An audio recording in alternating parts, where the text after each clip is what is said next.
Hi, how are you? Hey, what's up? Are you having a good day? It looks like a nice day there. You're in Florida, right?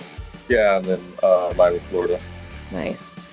So we have had, I mean, not we, you have had a crazy few weeks here. Can you talk to me a little bit first about how the fight even first came about? Because there was a lot of switcheroos going on. What happened and when did you know what was gonna go down that night? Like literally, I got the call the morning of weigh-ins. So Mel called me and told me that my original opponent was 22 pounds overweight. So he was definitely not going to make that in time. And then he told me, hey, we have this other guy, George, he'll take the fight. And obviously, you know me, I don't say no to fights until I'm not going to sit there and like, I'm already here in Jacksonville. I already made the weight. I'm like, it is what it is. So took the fight, and that's where we're at. What did you think first when you heard your opponent was 22 pounds over? I mean, what was your first thought there? I kind of knew, like, I had a feeling, because one, he wasn't like posting anything. He wasn't like active or like, he wasn't like social. So usually when stuff like that's happening, it means because the fighter's having a hard time or something's going on. Because me myself, like I was already on way and I was like, posting stuff, having a good time, enjoying just being in Jacksonville. So I kind of had a feeling something was going on.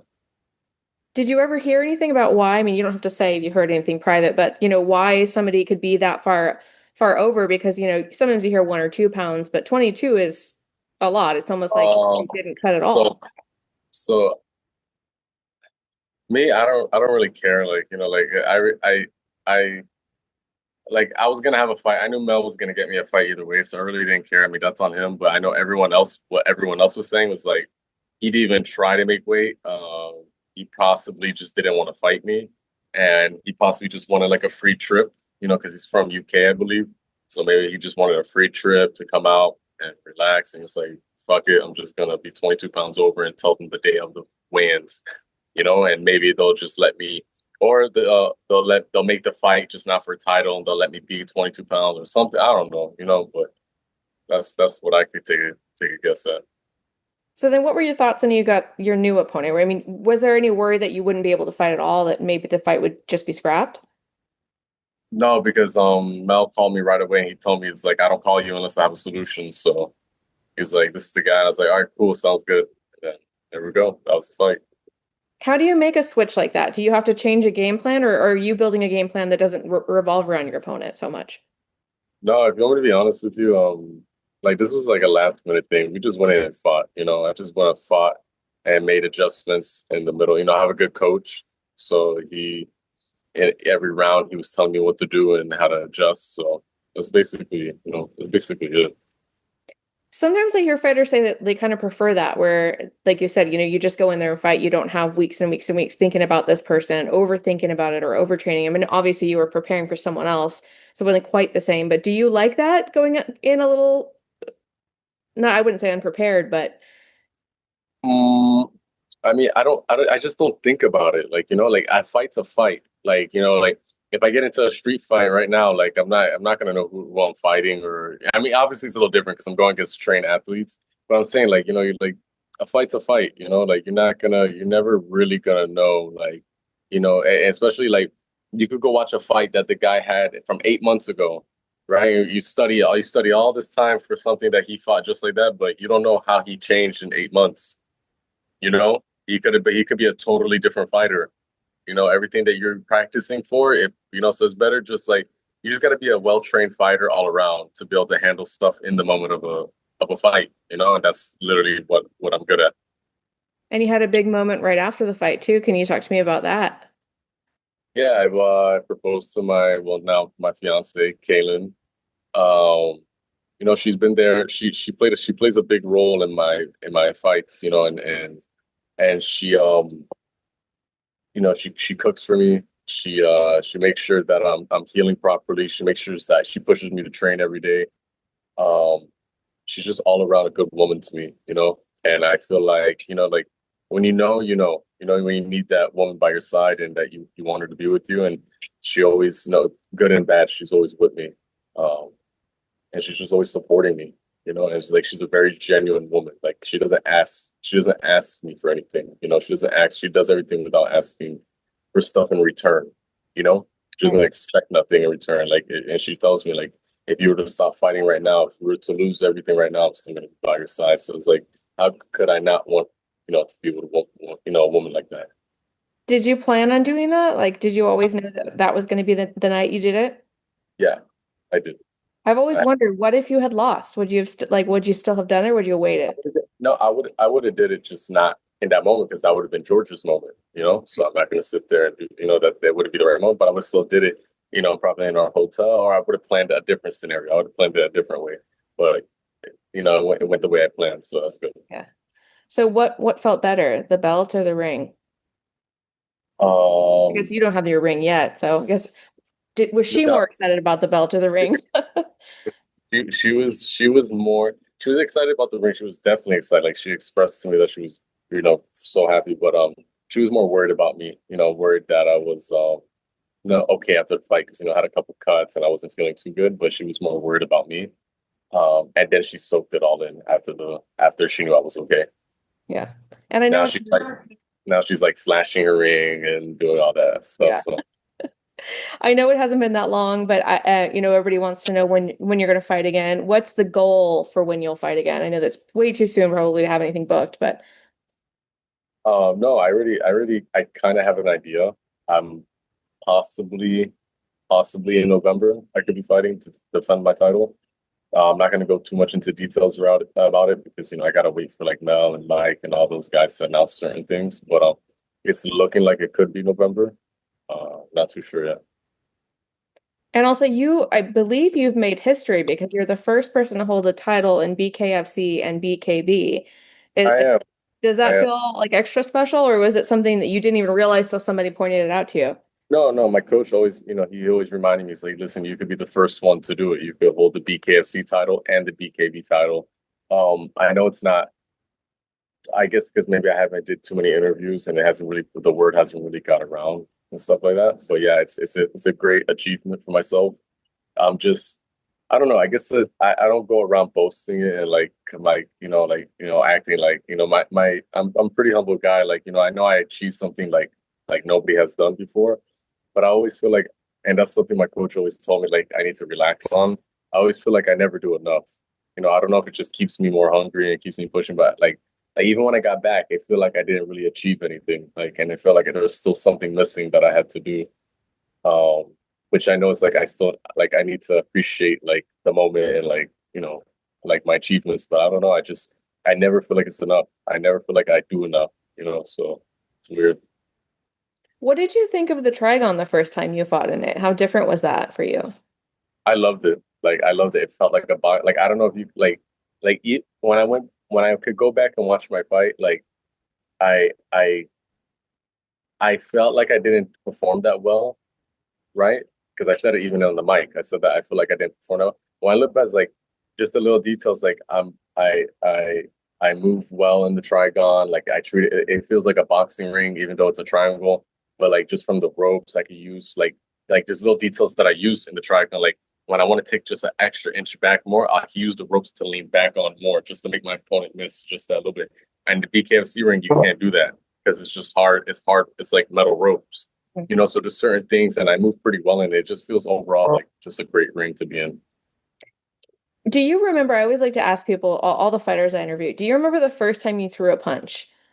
And it could have been like in the schoolyard against a sibling. Anytime you remember it, Yes, remember that moment. I was, I the first time I ever threw a punch, like a real fight and a real punch, was in seventh grade.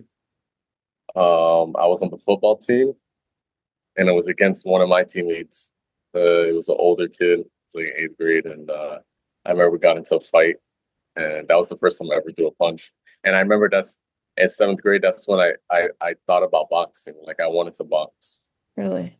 Yeah, but my family, like my mom and dad, like never really had enough money, or we just never like interested in putting me in certain things that I was interested in. So I never really had a chance to do it at a young age. When did you start then? When was the first time you actually got to take a boxing class?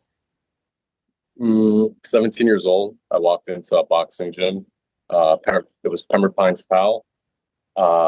And that's where I met my coach, Ryan Perez. And then he took me under his wing. And then ever since then, he's been training me, and we've been fighting in amateur competitions and nationals competitions. And then we went professional in bare knuckle. Like from my amateur career, I went pro in bare knuckle. What was that decision like to go bare knuckle? Was there a reason, or was it just that that was the first opportunity you were able to get and you just stuck with it? It was well, it was my coach presented the opportunity to me. It was something that was becoming to get big. And we were going to be like one of the first ones to do it, like to go pro from the amateurs. And I was going to be the youngest, I was like one of the youngest ones to do it. So we saw a lot of benefits and opportunities to make history, which we did. I was the first youngest champion in BKFC. And it just benefited us more to do that. Yeah, that's cool. And I like to ask some non-fight related questions to get to know you a little bit better. Are you binge watching anything on TV or movies or anything like that right now? Oh, I was. I was binge watching Dexter. Okay. I know it's older. Actually no. I watched they came up with some new Dexters, like Dexter New Blood, I think, or Yeah. Original Sin. Um I was binge watching that a lot. Waiting for I think they're making a new season of Dexter, so I'm waiting on that one to come out. So yeah. Yeah. I haven't seen that one yet. And I love like serial killers and true crime. So I'm surprised I Yeah. haven't watched that one yet. That's all I watch on YouTube and stuff like that. Yeah. Are you following any weird like true crime cases right now?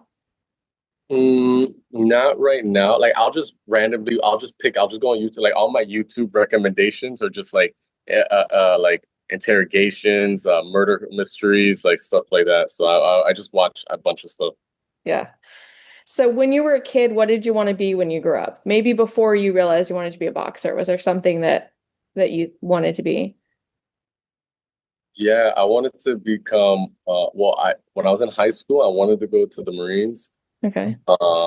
And then I wanted to become an officer, like a police officer, but like SWAT team. I want to do the SWAT team, not just like a regular police officer. Like I want to do SWAT team, which I could still potentially see myself because like I don't see myself doing anything regular after this. Like this is Yeah. like, so like I would like to do like SWAT team, something like that. Yeah. How do you follow up a bare knuckle career with like just regular police work? I mean, you gotta be fearless to be a bare knuckle fighter. Like Yeah. it takes a lot of guts. So I think that could translate into my SWAT team career. Like like Yeah, for sure. certain things. If and that's like a backup. That's if like I don't like I want to go as far as I can with boxing and bare knuckle. And then make a lot of money and possibly maybe even just own a business and make a business where I'm relaxing and chilling and don't really have to work no more and Mm. just spend time with my son. So that's I have a couple ideas in my head, but I'm just focusing on making it big right now, bare knuckle and boxing. What's your favorite cheat meal? What's my favorite cheat meal? Oh man, McDonald's. I could eat McDonald's all day long. Like, yeah. What's your go-to thing at McDonald's? I get a bunch of things. Always get like two cheeseburgers with large fries. I get a caramel macchiato coffee. Uh, and yeah, that's really what I get. Have you ever had any weird hobbies throughout your life? I know obviously some people might think fighting is a weird hobby, but do you have like some people collect something on the side or like to do gardening or something? I I mean, I wouldn't say it's weird because a lot of people do it. I think more so my uncle probably got me into it, but I like to collect. I like to like go to the gun store and buy new guns, collect guns and stuff like that. I like that. I have a lot of guns in my house, so Do you I like do. like vintage guns or just any kind of No, gun? no, no. I get it for like self-defense, obviously, Oh, okay. but I like getting a bunch of like I'll buy like these gun magnets and put them all over my house. I'll have like guns under the sink, one in the bathroom, one under my bed. I have a shotgun under my bed, like right next to my bed. Like, yeah, it's Yeah. crazy. That's funny. Well, I live in Texas and everyone keeps telling me I need to buy a gun and I'm just like, I can't do it. They freak me out. You should. I know. Uh, It's better to have it and not need it than to need it and not have it. yeah, that's what everybody says. Okay, so I guess last question. We've kind of already gone over some of your life goals, but what about goals just for this year? What's your goal by the end of 2025? What would you like to happen in your career? successfully defend my title, right, and just become the outright champion, the undisputed champion. And hopefully get like this will be my last fight in my BKB contract. So hopefully after I successfully defend my title, get hopefully they offer me like some really good money for my next contract. Yeah, awesome. Thank you so much for your time. I really appreciate it. No, thank you for having me. Of course. Have a great night. You too. Bye.